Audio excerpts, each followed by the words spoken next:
राघव अपने नए बाइक से अपने गांव में आता है। राघव बाइक को इत्मीनान से घर के बाहर रुकाकर अंदर सोने के लिए चला जाता है। रात के 1 बजे अचानक से एक जोरदार हवा गाड़ी में जा लगती है और तभी रहस्यमय तरीके से गाड़ी का इंजन चालू होता है। वह गाड़ी खुद ब खुद चल के कहीं तो जाने लगती है, मानो उसको कोई चला रहा हो। तभी वह बाइक स्पीड से आकर गांव के वॉचमैन को ठोक देती है और उसके बदन में चीथड़े उड़ जाते हैं। पर वह गाड़ी यहाँ तक नहीं रुकती, गांव से जा रहे एक इंसान को भी ठोक देती है। उसकी भी वही हालत, इनकी ऐसी हालत करके बाइक वापस चली जाती है। तभी गांव में सुबह हो जाती है। राघव नींद से उठकर बाहर अपने बाइक के पास आता है। राघव पाता है कि कल उसने जिस जगह पर बाइक को रुकाया था उस जगह पर नहीं थी, बल्कि 2 इंच बाजू में खिसक गई थी। राघव और ध्यान से देखता है तो टायर पर खून लगा मिलता है। बाजू में उसको बहुत भीड़ दिखती है और रोने की आवाजें भी आ रही थी। राघव उस भीड़ की तरफ भागा। वहाँ पर वही वॉचमैन और एक आदमी की लाश पड़ी हुई थी जिसे राघव के बाइक ने ही मारा था। फिर गांव में रात के 12 बज गए। घनघोर अंधेरा था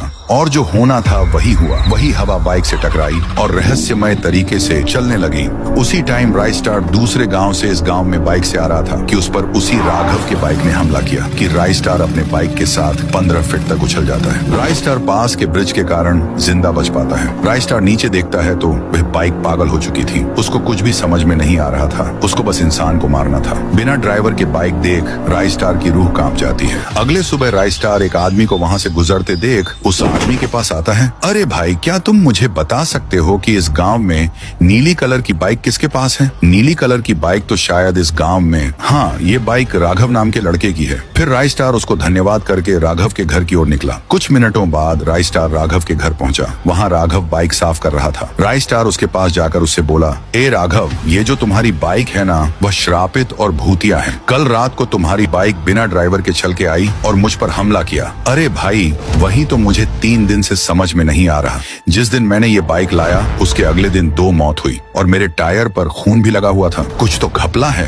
अच्छा बताओ कि ये बाइक कहाँ से लाए थे? ये बाइक तो मैंने राजपुर में बाबू चिपके के गैराज से सेकंड हैंड खरीदा था। राइस्टार सीधा बाबू के गैराज में पहुंचा। मेरा नाम है बाबू चिपके, काम करूंगा सबसे हटके। राइस्टार, ए बाबू, उस दिन राघव नाम के लड़के ने जो नीली बाइक ली थी उसका क्या राज है? सच सच बता दो। मौतें हो चुकी हैं अभी तक। ये बात है 15 साल पहले की, जब उस गांव में हर्ष नाम का लड़का उसी बाइक के साथ रहता था और उसके जलने वालों की कोई कमी नहीं थी। एक दिन हर्ष अपने बाइक को बाहर रुकाकर घर में चला जाता है और वही जलने वाला लड़का बाइक के पास जाकर नुकीली सुई से उस गाड़ी के टायर पंचर कर दिया। उसी समय उसकी बूढ़ी माँ की तबीयत बहुत बिगड़ गई। हर्ष अपनी माँ को उठाकर उसी पंचर बाइक पर हॉस्पिटल ले जाने लगा। फिर क्या था, वह बाइक आधे रास्ते पर रुक गई। हर्ष ने जब टायर पंचर देखा तो उसे बहुत गुस्सा आया।